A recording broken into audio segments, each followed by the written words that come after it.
Hello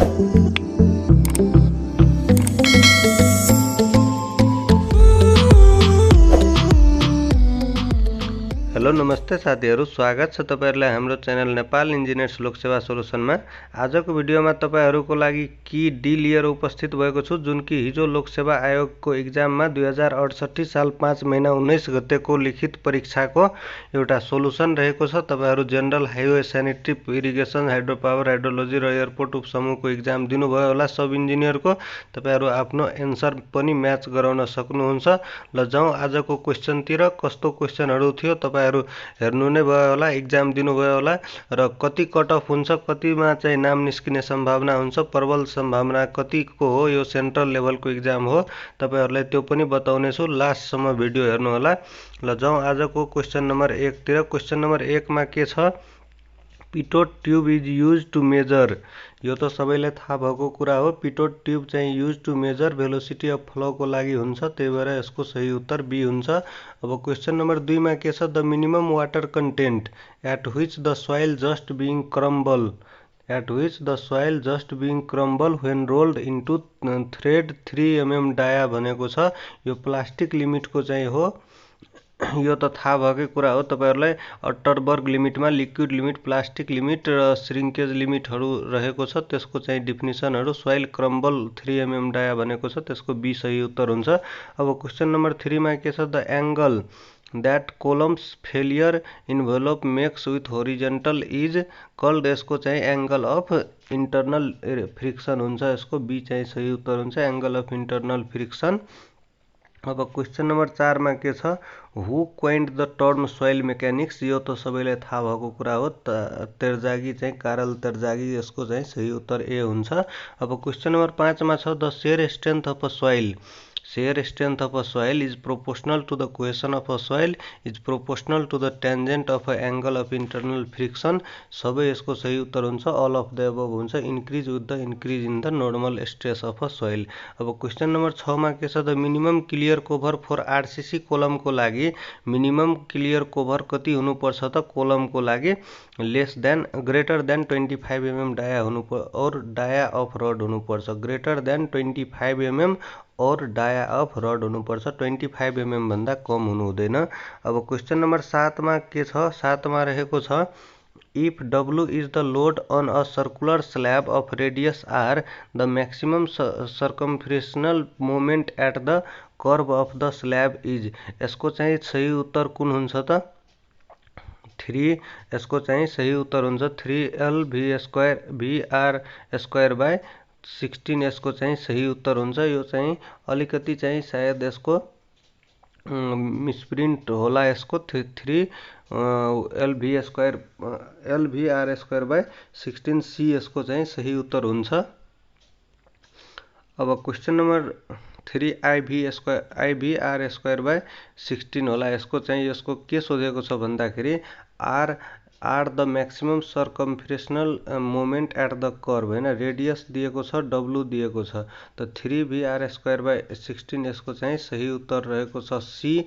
अब question number 8 मा के छ? The maximum area of tension reinforcement in beam shall not exceed 4%, यसको सही उत्तर सी हुन्छ। यो क्वेशनहरु धेरै पटक सोधेकै क्वेशन हो, प्रिभियस इयरबाटै हो। 9 नम्बरमा के छ? The anchorage value of U type hook of a reinforcing bar of dia D दिएको छ भने त्यस्तो अवस्थामा एंकरेज भ्यालु कति हुन्छ त? यू टाइप छ भने 16D बी यसको चाहिँ सही उत्तर हुन्छ। अब क्वेशन नम्बर 10 मा के छ? Black cotton soil is unsuitable for the foundation because property to undergo a volumetric change due to variation of moisture content. D चाहिँ यसको सही उत्तर हुन जान्छ, 10 को डी। अब क्वेशन नम्बर 11 मा के छ? When brick is cut off lengthwise भनेको छ the cut out brick are called, यो चाहिँ क्वीन क्लोजर हुन जान्छ। तर यसरी यदि काटेको छ भने त्यो क्वीन क्लोजर हुन्छ, यो तपाईलाई थाहा छ। अब क्वेशन नम्बर 12 मा के छ? Minimum grade of concrete to be used in the reinforced concrete as M20, यसको चाहिँ सही उत्तर हुन्छ मिनिमम ग्रेड अब क्वेसन नम्बर 13 मा के छ, कतै कतै तपाईहरुले M15 पनि हेर्नु भयो होला, तर मिनिमम ग्रेड रेन्फोर्सिङ कंक्रीटको लागि M20 हुन्छ as per IS code. The overlapping of brick in masonry is called bond. यसलाई the overlapping of brick in masonry is called, masonry को केसमा चाहिँ बोन्ड हुन्छ। अब क्वेसन नम्बर 14 मा के छ, septic tank are best suited for scattered रेसिडेन्ट्सको लागि सेप्टिक ट्याङ्क चाहिँ बेस्ट सुइटेड हुन्छ स्क्याटर्ड रेसिडेन्ट्सको लागि। अब क्वेसन नम्बर 15 मा के छ, which of the following source gives water relatively free from impurities. त यसको चाहिँ सही उत्तर हुन जान्छ तपाईको spring along the hill slope, D यसको सही उत्तर हुन्छ। अब क्वेसन नम्बर 16 मा छ, water requirement per capita per day in rural area according to WHO standard is 45 litre per day. यो चाहिँ डी प्रसाद सरको पनि क्वेसन मा छ हैन। अब क्वेसन नम्बर 17 मा छ, source of water supply in hill region of Nepal used for public water सप्लाईको लागि चाहिँ यसको चाहिँ सही उत्तर हुन जान्छ स्प्रिङ। पब्लिक वाटर सप्लाईको लागि हिल रिजनमा सोर्स अफ वाटर चाहिँ स्प्रिङ दिएको छ। अब क्वेसन नम्बर 18 मा छ, irrigation canal are generally aligned along waters. त्यसको चाहिँ बी चाहिँ सही उत्तर हुन्छ वाटर्स क्यानाल। तर यसमा धेरै जनाले कन्टुर क्यानाल पनि लगाउनु भएछ। यसको चाहिँ सही उत्तर के हुन जान्छ, जेनरली एलाइन्ड भनेको छ नि, जेनरली एलाइन्डमा चाहिँ खासमा कन्टुर क्यानाल पनि छ र मोस्टलीमा स्ट्रेट लाइन पनि छ र यसको चाहिँ खासमा बुकमा पनि वाटर्स क्यानाल पनि छ, यस वाटर्स एलोङ वाटर्स दिएको पनि छ। त यसको चाहिँ मेरो विचारमा बेस्ट एन्सर त बी होला, तर ए पनि जेनरलीमा ए पनि छ एउटा बुकमा है, जेनरलीमा ए पनि छ। त्यही भएर यो क्वेसनमा रिस्क छ, तपाईहरु आफै डिसाइड गर्नु होला र कमेन्ट पनि गर्न सक्नुहुन्छ। अब क्वेसन नम्बर 19 मा के छ, which of the following may lead to water logging of the field. A मा छ पोर ड्रेनेज, बी मा छ excessive seepage from nearby reservoir and canal, C मा छ ओभर इरिगेसन, डी मा छ अल अफ द अबव। त 19 को चाहिँ डी यसको सही उत्तर हुन्छ। अब क्वेसन नम्बर 20 मा के छ, in a barrage the crest level is kept low with large gate. यसको ए को चाहिँ सही उत्तर हुन्छ। In a barrage the crest level is kept low with large stars. अब क्वेसन नम्बर यसको चाहिँ तर एउटा बुकमा चाहिँ हाई विथ लार्ज गेट पनि रहेको छ, तर यसको इन अ ब्याराजमा चाहिँ generally crest level low with large gate नै हुनुपर्छ, तर एउटा बुकमा चाहिँ हाई विथ लार्ज गेट पनि छ। अब क्वेसन नम्बर 21 मा के छ, site of headwork is good when it is situated on a river bend. अनि अर्को दिएको छ, it is close to irrigate area. अनि सी मा छ good foundation is available in the structure. त यसको चाहिँ B and C, it is close to irrigate area पनि हुनु पर्यो। Site of headwork is good when it is close to irrigate area, अनि good foundation is available for the structure. अब question number 22 मा छ, the wall constructed for stability of an excavated portion of a road on hill slide is known as breast wall. यसको चाहिँ सही उत्तर हुन्छ। अब क्वेसन नम्बर 23 मा छ, bottom most layer of a pavement. त सबैलाई थाहा छ सबग्रेड, यसको चाहिँ सही उत्तर हुन्छ। अब क्वेसन नम्बर 24 मा छ, an example of rigid pavement is. Rigid pavement हामीलाई थाहा छ कंक्रिट रोडलाई भन्छ र बिटुमिनियस पेभमेन्ट भनेको बिटुमिन रोडलाई, त्यही भएर यसको चाहिँ सही उत्तर डी हुन जान्छ। अब क्वेसन नम्बर 25 मा छ, the structure provided on the pavement to remove the storm water is. Camber चाहिँ जेनरली प्रोभाइड गर्छ त्यो वाटरहरू चाहिँ निष्कासन गर्नको लागि, त्यो सबैलाई थाहा छ।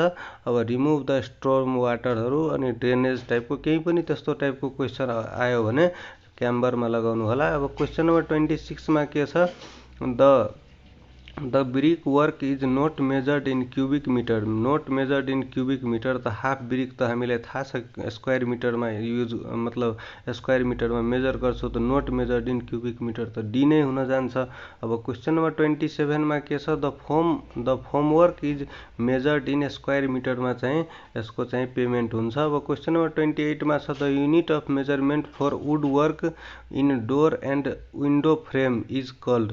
डोर एन्ड विन्डो फ्रेममा चाहिँ क्युबिक मिटरमा चाहिँ मेजरमेन्ट हुन्छ।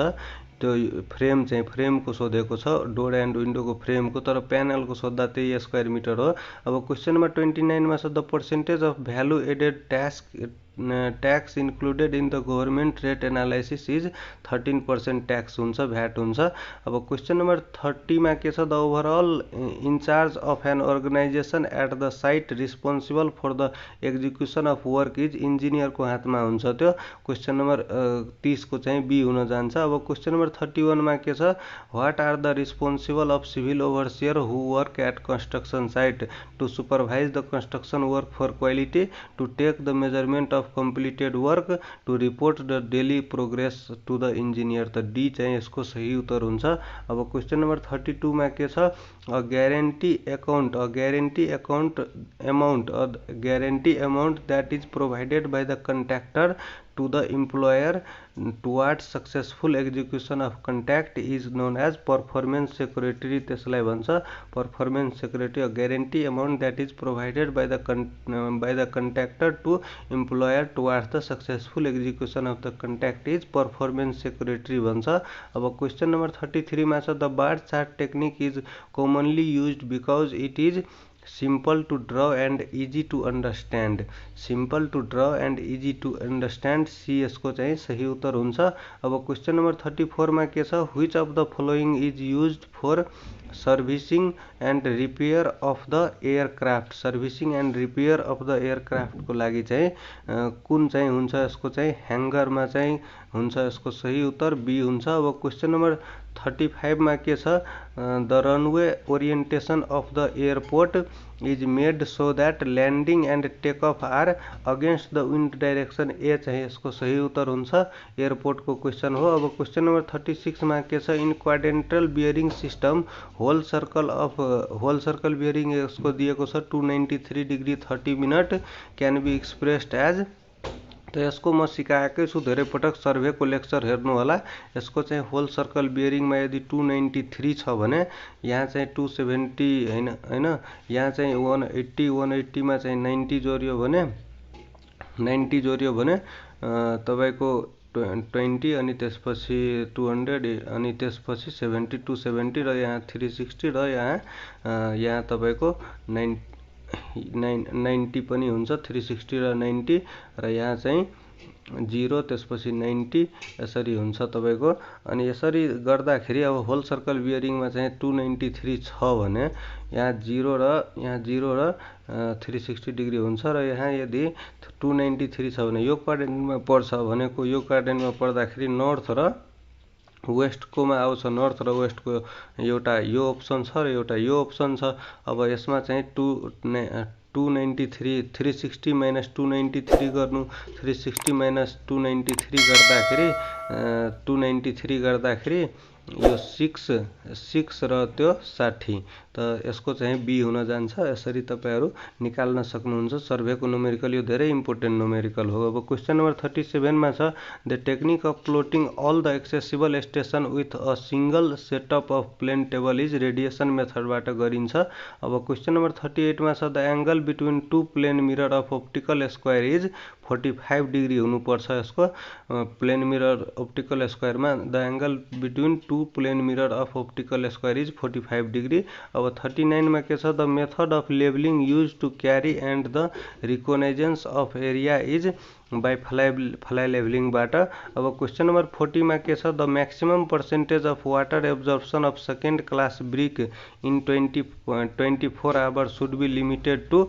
त यसको चाहिँ सही उत्तर हुन जान्छ तपाईको डी। धेरै जनाले सी सोच्नु भयो होला, तर यसको सेकेन्ड क्लासको 22% दिएको छ एज पर कोडमै दिएको छ 22%, त्यही भएर डी सही उत्तर हुन्छ। अब क्वेसन नम्बर 41 मा के छ, distemper is a type of water paint, यसको चाहिँ सही उत्तर हुन्छ distemper is a type of water pant.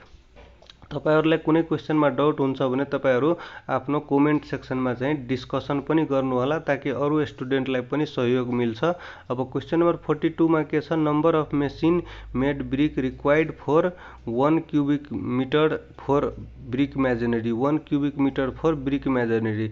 खासमा एज पर नेपाल स्ट्यान्डर्ड हेर्ने हो भने 530 वटा मेसिन मेड ब्रिक अनि ह्यान्ड मेड ब्रिक चाहिँ 560 वटा हुन्छ। त्यही भएर अब यसमा चाहिँ त्यस्तो छैन, यो इन्डियन बुकबाट तानेको क्वेसन हो, त्यही भएर यसमा चाहिँ सी मा लगाउनु होला 500 नम्बर अफ ब्रिक।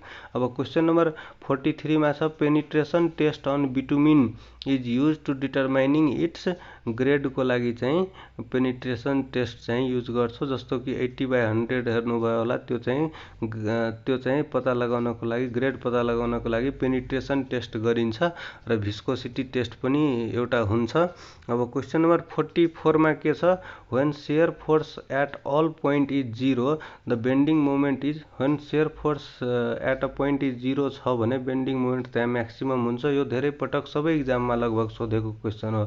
अब क्वेसन नम्बर 45 मा छ, for a beam subjected to a constant bending moment throughout its length the shear force at all section is 0। त यसको चाहिँ सही उत्तर ए हुन जान्छ। For a beam subjected to a constant bending moment छ भने shear force at all station is 0 हुनुपर्छ, अल सेक्सन इज 0 हुनुपर्छ यसको। अब क्वेसन नम्बर 46 मा के छ, in tensile test on mild steel specimen the breaking stress as compare to ultimate tensile stress is less हुनुपर्छ, यसको चाहिँ सही उत्तर बी हुन्छ। अब क्वेसन नम्बर 47 मा छ, the maximum bending moment of a simply supported beam of span L and carrying a point load W at a centre of a beam is WL/4, यसको चाहिँ सही उत्तर हुन जान्छ। अब क्वेसन नम्बर 48 मा के रहेको छ त, the total energy of a liquid particle in motion is, total energy भनेपछि यसको चाहिँ सही उत्तर हुन्छ A, pressure energy plus kinetic energy plus potential energy.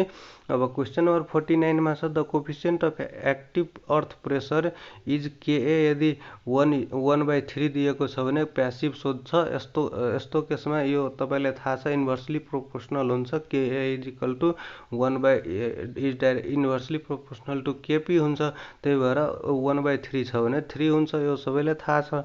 अब क्वेसन नम्बर 50 मा के छ, the net force acting on a fluid body which is responsible to produce an acceleration is called gravitational force, यसको सही उत्तर सी हुन जान्छ।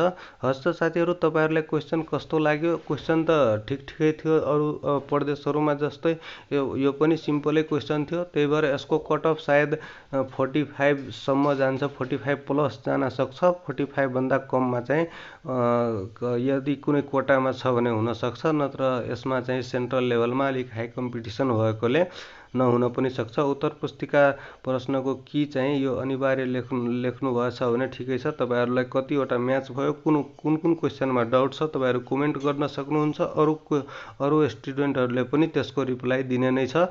हस्त साथीहरु, यति भन्दै आजको चाहिँ यो चाहिँ क्वेसन पेपर समाप्त हुन्छ। अर्को कुनै क्वेसन पेपरको सोलुसन चाहियो भने कमेन्ट गर्नु होला। हस्त साथीहरु, धन्यवाद।